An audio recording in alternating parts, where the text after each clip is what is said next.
사도신경으로 신앙 고백합니다. 전능하사 천지를 만드신 하나님 아버지를 내가 믿사오며 그 외아들 우리 주 예수 그리스도를 믿사오니 이는 성령으로 잉태하사 동정녀 마리아에게 나시고 본디오 빌라도에게 고난을 받으사 십자가에 못 박혀 죽으시고 장사한 지 사흘 만에 죽은 자 가운데서 다시 살아나시며 하늘에 오르사 전능하신 하나님 우편에 앉아 계시다가 저리로서 산자와 죽은 자를 심판하러 오시리라. 성령을 믿사오며 거룩한 공예와 성도가 서로 교통하는 것과 죄를 사하여 주시는 것과 몸이 다시 사는 것과 영원히 사는 것을 믿사옵나이다. 아멘. 찬송가 292장 찬송하겠습니다. 찬송가 292장입니다. 주 없이 살 수 없네 죄인의 구주여 그 귀한 몸의 피로 날 구속하소서 구주의 사랑으로 흘리신 보혈이 내 소망 나의 위로 내 영광 됩니다.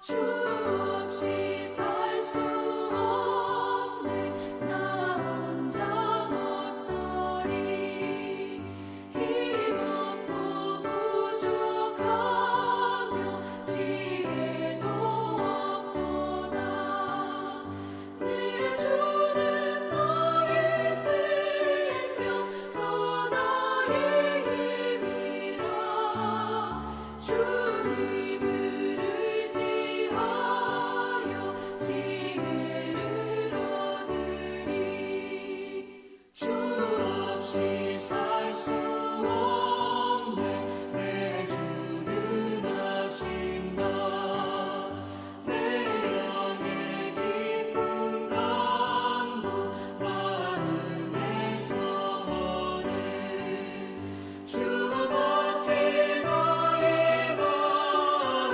위하여 주리요 내 마음 위로하사 평온케 하시네 주 없이 살 수 없네 세월이 흐르고 이 깊은 고독 속에 내 생명 끝나도 사나운 풍랑일 때 날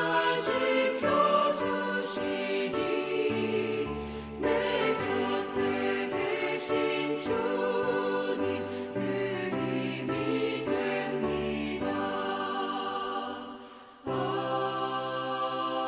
아멘.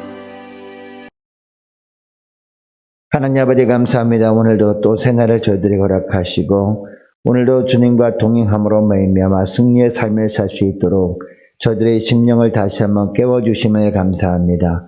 하나님 주님이 부르시면 오늘도 순종하여 나왔사오니 오늘도 말씀을 통해서 우리 앞길을 밝히 비춰주실 때 주님께서 인도하신 대로 순종하며 살아감으로 말미암아 오늘도 주님께서 함께 하시며 주님께서 주시는 능력으로 승리하는 복된 하루가 될 수 있도록 축복하여 주옵소서.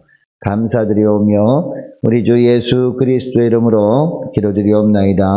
아멘. 자, 하나님의 말씀은 잠언 4장 말씀에서 보겠습니다. 잠언 4장 1절부터 9절까지 말씀인데요. 구약성경 914페이지에 있습니다. 아들들아 아비의 훈계를 들으며 명철을 얻기에 주의하라. 내가 선한 도리를 너희에게 전하노니 내 법을 떠나지 말라. 나도 내 아버지에게 아들이었으며 내 어머니 보기에 유약한 외아들이었노라. 아버지가 내게 가르쳐 이르기를 내 말을 내 마음에 두라. 내 명령을 지키라. 그리하면 살리라. 지혜를 얻으며 명철을 얻으라. 내 입의 말을 잊지 말며 어기지 말라. 지혜를 버리지 말라. 그가 너를 보호하리라. 그를 사랑하라. 그가 너를 지키리라. 지혜가 제일이니 지혜를 얻으라. 내가 얻은 모든 것을 가지고 명철을 얻을지니라. 그를 높이라. 그리하면 그가 너를 높이 들리라. 만일 그를 품으면 그가 너를 영화롭게 하리라. 그가 아름다운 관을 내 머리에 두겠고 영화로운 면류관을 내게 주리라 하셨느니라. 여러분, 하나님은 우리를 사랑하십니다. 그래서 하나님께서는 우리가 이 땅에 사는 동안에도 복을 주시길 원하시거든요. 그런데 하나님께서 주시는 복 중에서 가장 큰, 가장 귀한 복이 무엇입니까? 진짜 참 복이 무엇입니까? 바로 하나님께서 늘 우리와 함께 하시는 겁니다. 하나님께서 우리를 지켜주시는 겁니다. 하나님께서 우리를 가장 선한 길로 인도해 주시는 것이죠. 그렇게 하기 위해서 하나님께서 우리의 보호자 되기를 원하십니다. 그러니까 우리가 오직 하나님만 보호자 삼고 살게 되면 우리는 날마다 부족함이 없으리로다 라고 시편 기자처럼 고백하며 살아가게 되는 것이죠. 여러분, 이런 삶을 살게 되는 비결이 무엇일까요? 하나님 도우 섬기는 것이 아니거든요.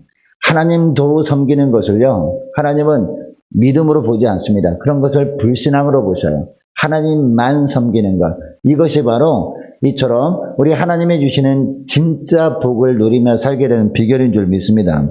여러분, 사사기에 보면 12사사가 나오지 않습니까? 여러분, 사사기가 어떤 시대에 쓰여진 그 내용입니까? 이스라엘 백성들이 하나님이 주시고자 하시는 그 약속의 땅, 젖과 꿀이 흐르는 땅, 가나안 땅에 들어간 이후에 여호수아를 필두로 해서 수많은 전쟁을 벌이지 않습니까?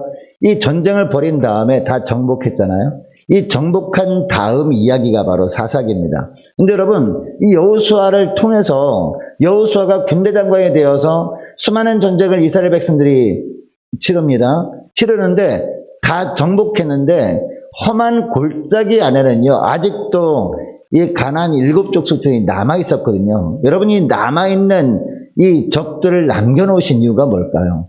완벽하게 다 적군들을 몰아내시고 그 빈 땅을 주셨으면 좋았을 것 같은데 왜 남아있는 적들을 남겨놓으셨느냐? 그 이유가 있습니다. 날마다 하나님과 동행함으로 말미암아 그때마다 하나님께서 능력을 주시거든요. 그때 주시는 하늘의 능력을 가지고 싸워서 이기라고, 영적으로 긴장하며 살라고, 영적으로 해야지지 말라고 하나님께서 그처럼 이 남은 자들을 남겨놓으신 겁니다. 여러분, 오늘도 마찬가지입니다. 하나님께서 우리를 날마다 평강의 삶만 살기를 주님께서 원하시는데, 그럼에도 불구하고 우리가 살아가는 삶을 보면 여러 가지 문제들이 있잖아요.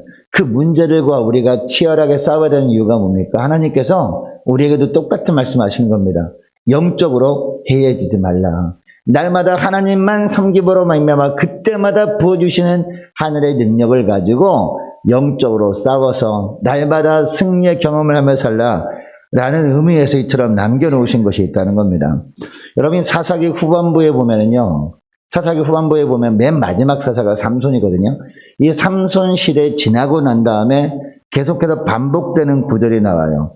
사사기 17장 6절 말씀에 보면 그때에 이스라엘 왕이 없으므로 사람마다 자기 속인에 옳은 대로 행하였다라는 말씀이 계속 반복되어 나오거든요. 여러분, 그때 진짜 왕이 없었습니까?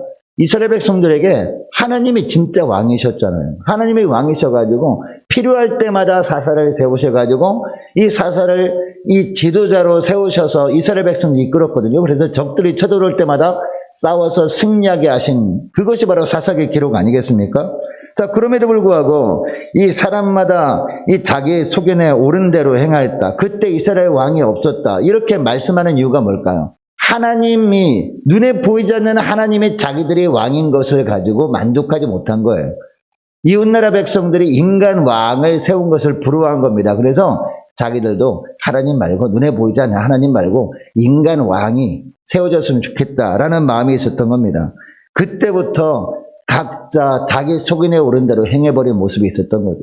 여러분, 이것이 불신앙이에요. 하나님을 섬기지 않는 것은 아니거든요. 하나님도 물론 섬깁니다. 그러나 각자 자기 속인에 오른 대로 하나님도 섬기고 다른 것도 섬기고 그랬던 겁니다. 여러분, 그렇게 하다 보니까 결국 어떻게 되는지 아십니까? 하나님이 그들에게 원하시는 것은 그들만 하나님을 섬기는 것이 아니거든요. 그들뿐만 아니라 그들이 자손 대대로 하나님만 섬기는 민족이 되기를 간절히 원하셨습니다. 그런데 그때 이스라엘 백성들에게 왕이 없으므로 각자 자기 속인에 오른 대로 행하였더라 라는 말씀은 어떤 내용이 포함된 말씀이냐? 이 자녀들에게 신앙교육을 제대로 하지 않은 겁니다. 신앙교육을 제대로 시키지 않음으로 말미암아 후손들이 다음 세대가 아니라 다른 세대가 되어버리고 만 거예요. 무슨 얘기냐? 하나님을 모르는 세대, 각자 자기 눈에 좋을 대로 행해버리는 이상한 세대가 되어버리고 만 겁니다. 후손들이. 믿음의 후손이 돼야 되는데 믿음의 후손이 아니라 엉뚱한 그런 세상과 섞여 사는 후손들이 되어버리고 말았다는 겁니다. 그러다 보니까 신앙의 유산이 후손들에게 제대로 전수될 수가 없었던 겁니다. 세상의 문화와 가치관의 자손들이 영원히 점령당하고 말았던 겁니다. 그 결과 이 사사기 17장부터 21장까지 그들의 삶에 자연스럽게 악한 행동이 나온 겁니다. 그래서 계속해서 그때 이스라엘에 왕이 없으므로 각자 자기 소견에 오는 대로 행하였다. 이 말씀이 반복되어 나오는 거죠. 하나님이 다 지켜보시고 하나님이 다 평가하셨다라는 겁니다. 여러분 오늘날은 어떻습니까? 오늘날 우리는 하나님을 섬긴다고 하기는 합니다. 그런데 여러분 하나님만 섬깁니까? 하나님도 섬기지 않습니까? 그러다 보면요 사단이 계속해서 유혹해 옵니다. 너희들은 교회 다니는 건 괜찮다. 그러나 자녀들까지는 너무 강요하지 말라 라고 하는 사단의 유혹에 넘어가가지고 이 자녀들을 영적으로 양육하는 것을 게을리하고 있지 않습니까? 그렇게 하다 보면 오늘날도 하나님께서 평가하신다는 거예요. 그때에 왕이 없으므로 각자 자기 소견에 오른 대로 행하였더라. 이렇게 평가하지 않을까 우리는 생각해 봐야 됩니다. 여러분 이런 모습을 하나님은 가장 안타깝게 여기셔서 오늘 본문 2절에서 주님이 말씀하시죠. 자 2절 말씀 보시기 바랍니다. 2절 말씀 보면 하반절 특별히 말씀 보시기 바랍니다. 떠나지 말라라고 하고 있는데 무엇을 떠나지 말라? 내 법을 떠나지 말라라고 하고 있습니다. 그리고 5절 말씀도 보시기 바랍니다. 5절 말씀 보니까 무엇을 얻으며? 지혜를 얻으며 명철을 얻으라. 그 다음에 뭘 잊지 말라? 내 입의 말을 잊지 말며 그 다음에 어기지 말라라고 말씀하고 있습니다.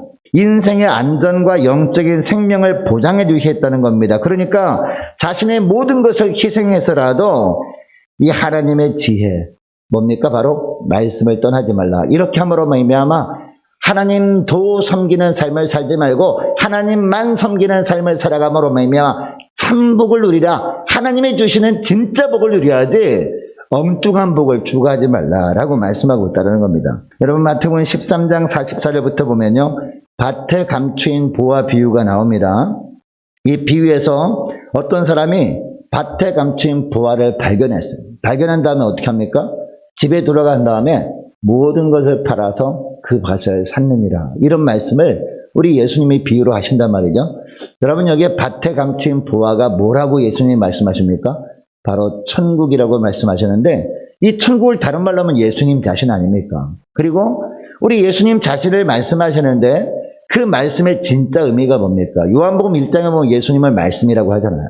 자, 그러니까 우리에게 무엇보다 소중한 게 뭡니까? 천국의 이 밭에 감춘 보화가 뭡니까 오늘날? 바로 예수님의 말씀이라는 거죠. 그러니까 이 말씀이 정말 귀한 것이고 이 말씀을 들고 살아갈 때 우리 하나님께서 주시는 참복을 누릴 수 있다는 걸 우리가 알게 된다면 모든 것을 팔아서 밭을 살 정도로 우리가 어떻게 해야 돼요? 가장 소중한 가치로 여기며 살아야 된다는 겁니다. 그래서 오늘 본문 7절 말씀에 보면요. 7절 말씀 보시기 바랍니다. 지혜가 뭐다? 제일이다 라고 합니다. 이 땅에서 제일이 뭐라고요? 지혜다. 바로 하나님의 말씀이 제일이다 라고 말씀합니다. 그리고 8절 말씀도 보면 그를 높이라. 말씀이 가장 소중한 가치로 여기라는 거거든요. 그를 높이라는 것은 그를 높이라. 그 다음에 그리하면 어떤 축복이 주어진다라고 하고 있습니까? 그가 너를 높이 두리라 라고 하고 있습니다. 만일 그를 품으면 그가 너를 영화롭게 하리라 라고 하고 있습니다. 그를 품으면 이라는 말씀은 무슨 말씀이에요? 하나님의 지혜, 즉 말씀을 내 심령 가운데 가득하게 채우게 되면 어떤 축복을 주신다? 그가 너를 영화롭게 하리라 라고 말씀하고 있습니다. 또 9절 말씀도 보시기 바랍니다. 9절 보니까 그가 아름다운 관을 내 머리에 두겠고, 여기 그는 무엇을 말합니까? 지혜거든요. 말씀이 우리가 말씀으로 우리 심령을 충만하게 채우게 되면 아름다운 관을 내 머리에 두겠고, 하나님이 이런 축복을 주셨다는 거죠. 그리고 영화로운 면류관을 내게 주리라 하셨느니라 라고 말씀하고 있습니다. 왜 이런 말씀하십니까? 하나님의 지혜가 제일이기 때문에 하나님의 지혜를 붙드는 것이 진짜 우리가 예수 믿는 삶이기 때문에 바로 이런 말씀을 하시는 것이죠. 이제 말씀 맺길 원합니다. 여러분, 하나님은 우리를 사랑하십니다. 그래서 우리를 높여주길 원하세요. 우리에게 하늘의 면류관을 주시길 원하셔요. 그래서 우리 하나님께서 우리에게 말씀을 주신 줄 믿습니다. 그래서 우리에게 성경을 주신 줄 믿습니다. 여러분, 이것을 기억하시고 무엇보다도 이 세상의 지혜보다도 오직 하나님의 지혜, 말씀을 가까이 하고 말씀으로 심령 가운데 충만하게 되어짐으로 말미암아 주님께서 주시는 참복을 누리는 복된 하루가 될 수 있기를 원합니다. 오늘 말씀을 기억하면서 함께 기도하기를 원하는 것은요, 이렇게 기도했으면 좋겠습니다. 세상이 아무리 다양한 것들로 유혹해와도 하나님, 저희들 세상 지혜에 따르지 않고 오직 하나님께 간절히 간구함으로 말미암아 하늘의 지혜만을 추구하는 복된 종들 되게 달라고 간절히 기도하면 좋겠습니다. 하나님, 밭에 감춘 부활을 발견한 자가 집에 들어가서 모든 것을 다 팔아서 그 밭을 산 것처럼 하나님, 주님께서 저들에게 주신 말씀의 지혜, 이것이 가장 귀한 것으로 오늘 알았다면 하나님, 이것을 가장 귀한 가치로 여기며 살아갈 수 있도록 도와달라고 간절히 기도하면 좋겠습니다. 또한 기도할 것은 하나님, 우리 모두가 거룩한 하나님의 형상대로 지음받은 자로서 세상에서 구별된 삶을 살게 하여 주옵소서. 세상 따라가지 않게 해 주옵소서. 하나님도 섬기는 어리석은 자를 되지 않게 하시고 하나님만 섬기는 복된 하루가 되기를 원합니다. 간절히 기도했으면 좋겠습니다. 많은 환우들이 있습니다. 위해서 기도해 주시기 바라고, 고3 수험생들과 취업을 앞둔 우리 자녀들을 위해서 우리 함께 기도하기를 원하고요. 우리 선교사님들을 위해서 함께 기도하기를 원하고, 나라 민족을 위해서, 그리고 우리 함께 가는 교회 안내를 위해서 함께 기도하기를 원하고요. 저와 여러분이 가지고 나온 기도 제목들 놓고, 자, 우리 주여 3번 간절히 부르짖고 자유롭게 기도하시다가 돌아가시겠습니다.